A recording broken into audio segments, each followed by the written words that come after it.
ওরা একটু উল্টা বুঝে, হতে পারে, কিন্তু সম্পদ তো আপনার। এটা যত্ন যদি নিতে না জানেন, আপনার সংসারটা ভেঙে যাচ্ছে। আচ্ছা, আপনার না হয় কোনো লাইফ নাই, আপনার স্ত্রীর কোনো লাইফ নাই, সন্তানদের তো লাইফ আছে। আপনারা দুইজন যখন ঝগড়া করে ডিভোর্স হয়ে যায়, আলাদা হয়ে যাবেন, আপনারা ভালো থাকবেন, এই সন্তান কার কাছে যাবে?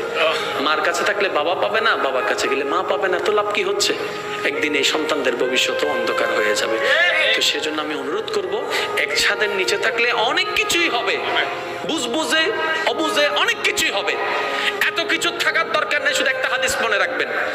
স্বামী স্ত্রী যখন এক জায়গায় হয়, কথা বলে, তখন তৃতীয় পক্ষ শয়তান এসে ওখানে ফু মারে, আগুন একটু বাতাস দেয়।